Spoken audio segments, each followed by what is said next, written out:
Thank you for this wonderful opportunity to serve you. I want to begin with a heartfelt appreciation to my amazing family and close friends, some of who are here and the many who could not join us today, for always standing by me and never letting me give up. I want to acknowledge the residents of my beautiful Stark County for their continued confidence in me, and my friends and brilliant colleagues on the South Texas College Board. Please rise to be recognized.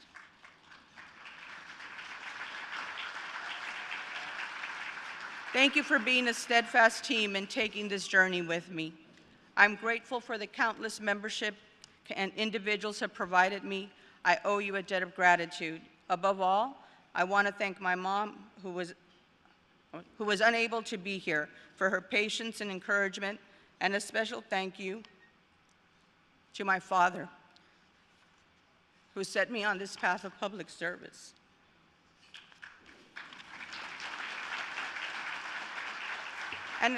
And who I know remains with me in spirit always. I'm a proud Mexican American, as many of you all saw last night, that was born and raised in a little border town in deep South Texas, and that has had the fortune of growing up in the culturally rich Rio Grande Valley. I am the daughter of migrant farm workers who were the children of migrants, and that each knew that without education, success could never be attained. But to know my story, you must first know theirs. Throughout this week, I've heard from so many of you that knew my father, share some wonderful memories. What you probably did not know was at the tender age of 18, with little guidance and expectation, he enrolled in a technical school to gain a skill that would allow him to find a job to support his family, whose path in life was changed as a result of a freak welding accident that allowed him to choose between a life of disability checks or a paid education to achieve a bachelor's degree. He chose the latter and became the first and only in his family to graduate with a degree in education at the age of 34.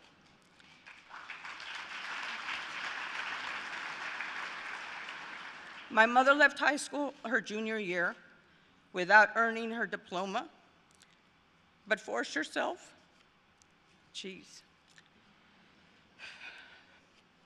to return and earn her GED a year later.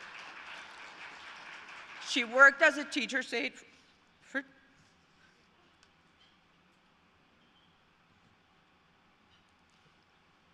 I'm good.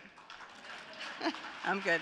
For 20 years and refused to give up on her education despite having lost 2 full years of credentials after an extended absence, and again, after nearly 15 years of night school, at the age of 47, became one of only 2 in her family to graduate with a bachelor's degree.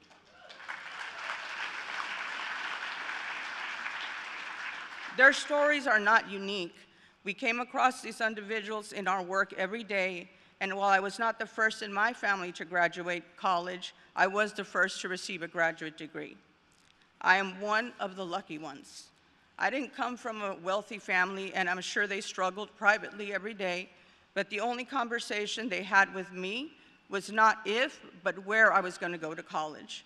My grandfather would often remind us that he rode in the back of a pickup truck so I could ride in the front of a plane.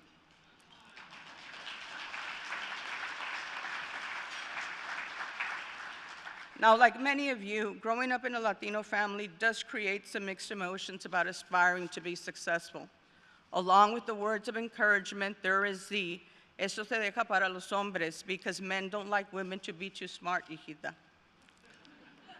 So where do you go when you begin in a position of disadvantage? Because race and gender matter, and there's no simplistic way to minimize their effect. But I submit to you that sometimes that can be a wonderful thing, because today we broke barriers, and a brown girl became the first Latina in history to chair the ACCT board.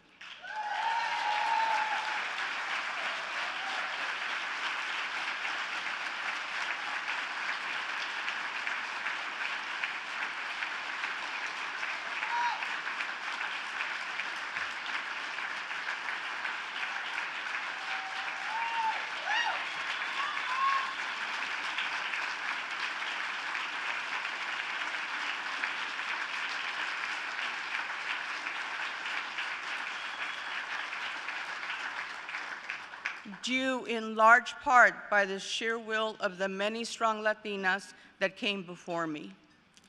I look around and see so many faces that tell our story, a story that is not about proving ourselves, but improving everything around us.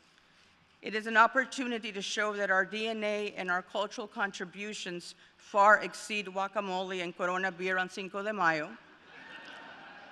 or the seductive hip swaying of a rhythmic salsa.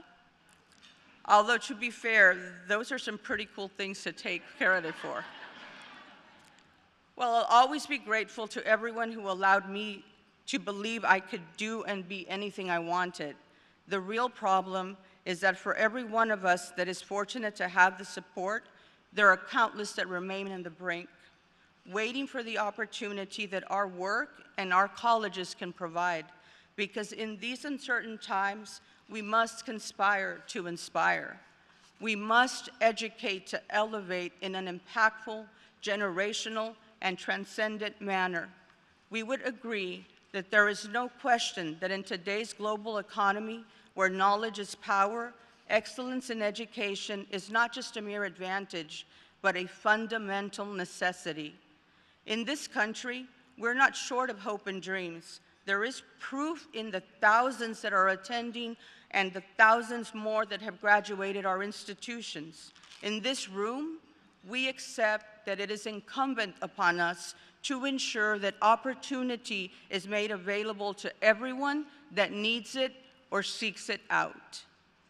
I have come to fully understand the work we do is not for recognition, but for realization. It is a reminder that our responsibility in public service is simply to affect change, to work to make people's lives better, to work to make communities better, to work to make this world better.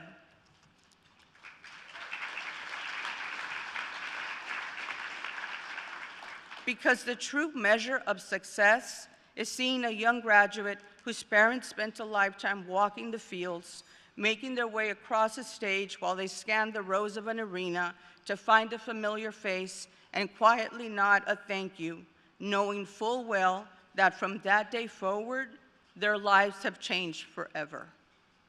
You see, my friends, together and in the most simple and brilliant way, we can and will continue to transform the lives of every young girl and boy that dares to dream by nurturing that seed of hope that serves both as our anchor and their sail. Have a wonderful rest of your day. De todo corazón, mil gracias.